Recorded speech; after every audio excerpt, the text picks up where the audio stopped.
I made a video review of All We Know Is Falling, and it was okay. The only problem is I missed some things, like, actually a lot. So here's all the stuff that I missed, including a lot of the backstory. So here's the background for the album again, as well as other stuff that I missed. Also, the first paragraph I'm about to say is ripped right from the Paramore wiki. However, it's okay that I'm ripping it off because I'm stealing what I wrote, because I wrote it. Yay! Okay, so here's the background. All We Know Is Falling came to be when Electric Records signed on 15-year-old Hayley Williams to be a solo pop artist. However, Hayley claimed she didn't want to be the next Madonna.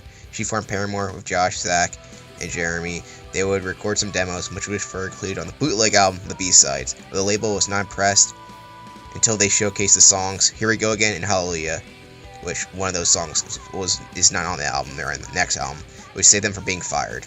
It allowed Paramore to continue on and create their first studio album. Yay!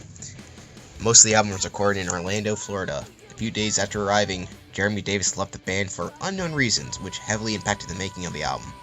The album was recorded in 3 weeks, with Josh Farrow calling the session seriously rushed. The main theme of All We Know Is Falling was about the departure of Jeremy Davis as well as the divorce of Hayley's parents, because that's pretty much the whole album, in case you're wondering. So, what was this album based off of? Hayley claimed it was influenced by the band's Underroof, Failure, The Academy Is, and according to Jeremy Davis, claimed the band was inspired by Slipknot. One, he wasn't even on the album, but that's what this says on Wikipedia, and Wikipedia is always right. Yeah, Slipknot. The only thing close to metal in this album is My Heart, but nothing compositionally sounds anything like Slipknot, other than them both being rock. But it would be interesting to hear what a Paramore metal album would sound like. So, if Hayley, Taylor, or Zach are watching this, I challenge you to make a metal album. One big thing I forgot to mention is how much I love this album. It's an S-tier album for sure. I rate it right below Linkin Park's Meteor and the Beatles' A Hard Day's Night. Above A Hard Day's Night. If you want to know what my album tier list looks like, links in the description.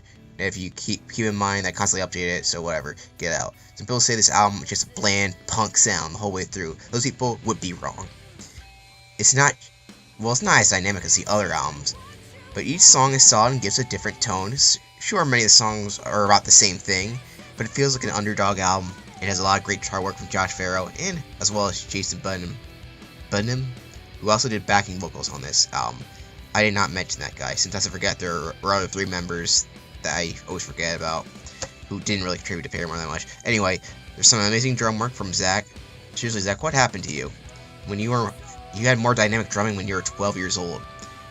The album Paramore, that didn't even have an official drummer, has better drums than After Laughter. Does that make any sense? Well, that's what I think.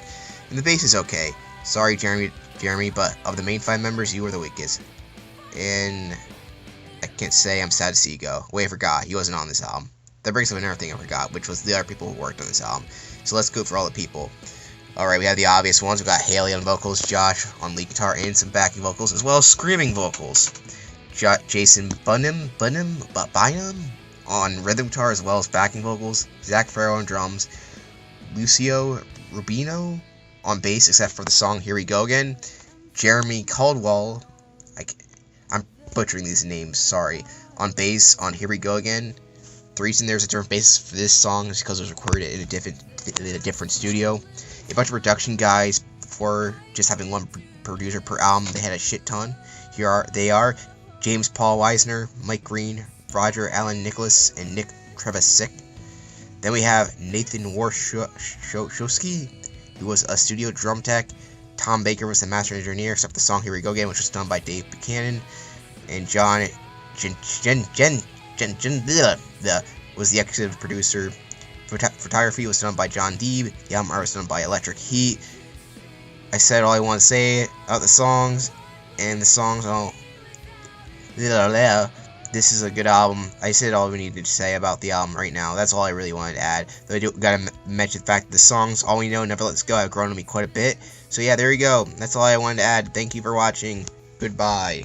I don't know why I forgot to add all this. I really should have been in the original review. See you next video.